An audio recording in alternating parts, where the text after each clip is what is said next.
Aujourd'hui, dans ce podcast Vivre avec le TDAH de la Fondation Pôle Autisme, on va s'attaquer à un sujet qui revient tout le temps, l'activité physique pour les enfants et ados avec un TDAH. On sait tous que le sport, c'est bon pour la santé, mais on va essayer d'aller plus loin que ça.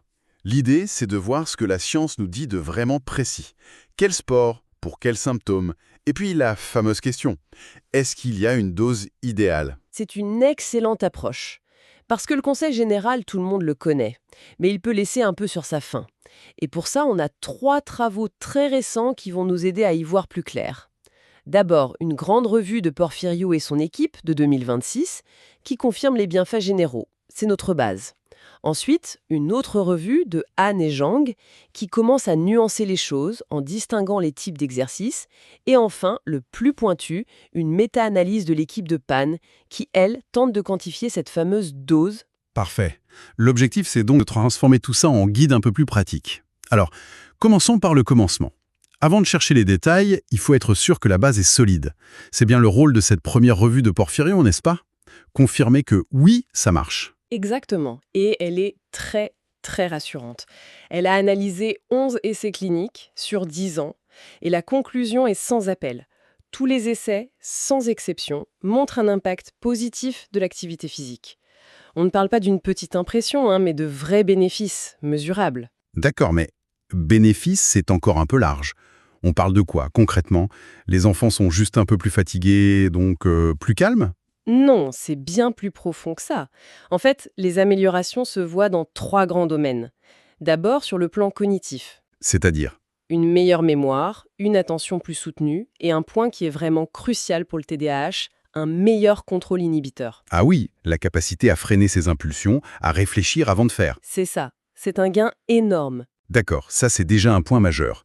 Et les autres domaines? Le deuxième, c'est le côté comportemental, émotionnel. Plusieurs études notent une vraie réduction des symptômes d'anxiété ou de dépression qui peuvent accompagner le TDAH. Et le troisième, qui va intéresser beaucoup de monde, c'est le domaine scolaire. Il y a même une étude qui a montré des progrès en compréhension de lecture et en raisonnement mathématique. C'est très intéressant ça, parce que ça connecte directement le sport aux difficultés du quotidien à l'école. Ce qui me frappe aussi, c'est la variété des activités qui ont été testées. Natation, judo, mais aussi les jeux vidéo actifs, les exergames. Ça laisse penser qu'il n'y a pas un seul sport miracle en fait. C'est un point absolument fondamental. Si l'enfant n'aime pas ce qu'il fait, il n'y aura pas de régularité et donc pas de bénéfice sur le long terme. D'ailleurs, la revue insiste là-dessus. Le côté ludique et un bon encadrement, bienveillant, c'est la clé du succès. La plupart des programmes duraient de 8 à 12 semaines, avec 2 ou 3 séances par semaine. C'est assez flexible. Ok, donc la base est claire. Le sport aide et il y a le choix. Mais du coup, ça amène une autre question. Si plein de sports fonctionnent, est-ce qu'ils sont tous pareils? J'ai l'impression intuitivement que le calme du yoga n'a rien à voir avec l'agitation d'un match de basket. Est-ce que la science fait cette différence? C'est exactement la bonne question. Et c'est là qu'intervient notre deuxième étude, celle de Han et Zhang. Eux, ils proposent une distinction vraiment éclairante entre 2 grandes familles d'exercices, ceux à habilité fermée et ceux à habilité ouverte. Habilité fermée, qu'est-ce que ça signifie concrètement? Alors, une activité à habilité fermée, c'est quand l'environnement est stable, prévisible, les gestes sont répétitifs. Pensez à la natation, on fait ses longueurs dans son couloir, ou la course à pied sur une piste, le vélo, ou même le yoga avec ses postures très codifiées. D'accord, je vois. Et le bénéfice principal de ce genre d'activité, ce serait quoi? Ces sports sont particulièrement efficaces pour agir sur l'hyperactivité et l'impulsivité. La nature répétitive, cyclique du mouvement a un effet régulateur.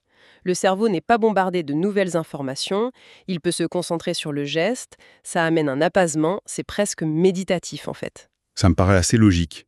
Et donc, à l'opposé, j'imagine, on a les habilités ouvertes. Là, on va dans l'imprévisible. Totalement. L'environnement change tout le temps, il faut s'adapter en permanence.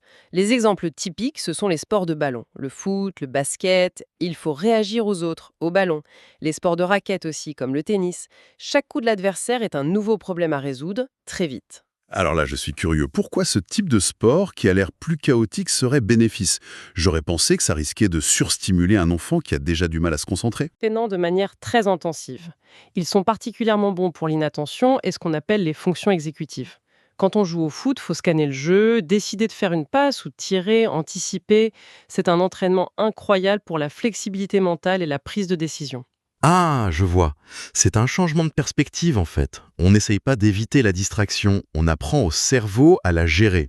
Donc, pour résumer, si le problème principal d'un enfant est l'agitation, on pourrait l'orienter vers la natation ou la course. Et si c'est plutôt l'inattention, alors un sport collectif pourrait être un super terrain d'entraînement. C'est exactement l'idée. Ça permet de personnaliser vraiment l'approche. Bien sûr, il faut toujours partir de ce que l'enfant aime, mais cette grille de lecture ouvert-fermé, elle offre une dimension stratégique en plus. Bon, on a le quoi faire, on sait qu'on peut choisir le sport selon le symptôme, mais ça nous amène à la partie la plus difficile, le combien. C'est là qu'arrive la méta-analyse de Paneil et son équipe qui parle de dose. Le mot fait un peu médical, non? Comment on mesure une dose de sport? Oui, c'est l'aspect le plus innovant de cette recherche. Ils utilisent une unité de mesure qui s'appelle le MET pour équivalent métabolique. Pour faire simple, un MET, c'est l'énergie qu'on dépense au repos assis. Une marche lente, c'est 2 mètres. Une course, ça peut être 8 mètres. Et en combinant cette intensité avec la durée et la fréquence, on obtient une dose par semaine. D'accord, c'est plus précis que de juste compter les minutes. Alors que nous dit cette étude sur la dose idéale? Eh bien, la première chose, c'est qu'il n'y a pas une seule dose idéale. Ça dépend de la fonction cognitive qu'on veut améliorer. Par exemple, pour la flexibilité cognitive, la capacité à s'adapter, la dose optimale est autour de 1100 METS par semaine. Et là, les sports les plus efficaces seraient la natation et les sports de ballon. Et pour d'autres fonctions, comme la mémoire à court terme, la mémoire de travail? Pour la mémoire de travail, la dose est un peu plus élevée, environ 1300 METS par semaine. Et là, curieusement, ce sont les arts martiaux et la corde à sauter qui ressortent. Sans doute parce qu'il faut mémoriser et coordonner des enchaînements. C'est fou ce niveau de détail. Mais allons au cœur du problème pour beaucoup de familles. Le contrôle de l'impulsivité. Là, j'imagine que l'effort doit être encore plus important. Vous avez tout compris. Pour le contrôle inhibiteur, donc la maîtrise de soi, la dose optimale est la plus élevée, et de loin. L'étude la situe à 2500 METS.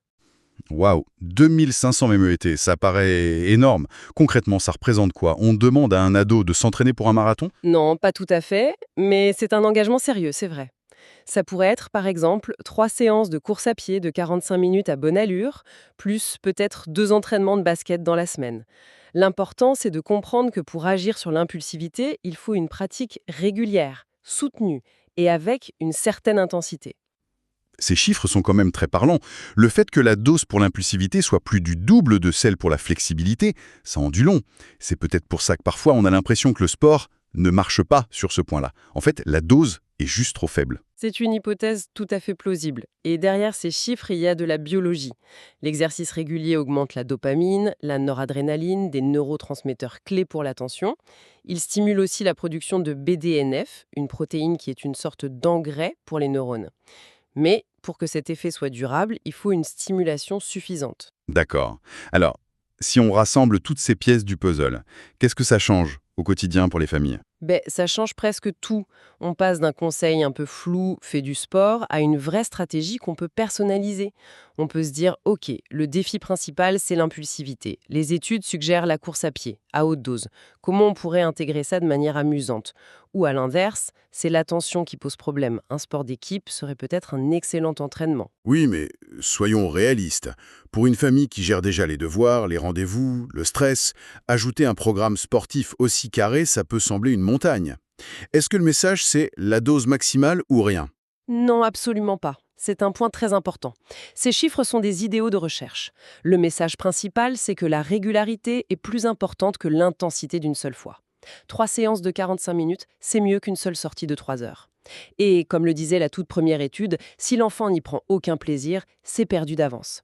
Il faut donc utiliser ces données comme une boussole, pas comme une règle absolue. Trouver le bon équilibre, c'est ça l'objectif. Il faut donc expérimenter, observer, ajuster.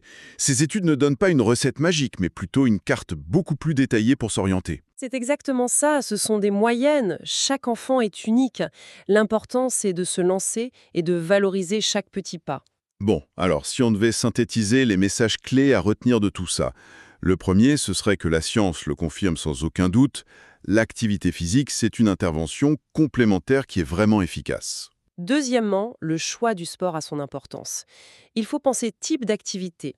Ouvert pour l'attention, comme les sports collectifs, et fermé pour l'hyperactivité, comme la natation ou la course. Troisièmement, la dose, ça compte. Pour avoir des effets ciblés, surtout sur l'impulsivité, il faut de la régularité et une certaine intensité. Et enfin, quatrièmement, et c'est peut-être le plus crucial, rien ne remplace le plaisir et un bon accompagnement. Le soutien, le renforcement positif, c'est ça qui va faire que l'enfant persévère. La meilleure activité, c'est celle qu'il aura envie de faire semaine après semaine. C'est une analyse vraiment éclairante. On est passé du conseil un peu général à une approche beaucoup plus fine. Ces recherches nous donnent vraiment des outils pour faire des choix plus judicieux, plus personnalisés. C'est ça, elles permettent de transformer le sport en un véritable outil thérapeutique sur mesure. Et en pensant à tout ça, une dernière réflexion me vient. On a beaucoup parlé de sport structuré, encadré, mais ça m'interroge sur le rôle du jeu libre, non structuré. Le genre de jeu un peu chaotique que les enfants inventent dans un parc. Ces études se concentrent sur des programmes, mais il y a peut-être d'autres bénéfices cognitifs dans le pur plaisir de l'improvisation et du désordre. Une dimension que la science n'a peut-être pas encore tout à fait réussi à mesurer. C'est une piste à garder en tête. Ce podcast vous a été proposé par la Fondation Pôle Autisme. Merci d'avoir écouté Vivre avec le TDAH, produit par le professeur Stéphane Eliez pour la Fondation Pôle Autisme. Prenez soin de vous et à bientôt.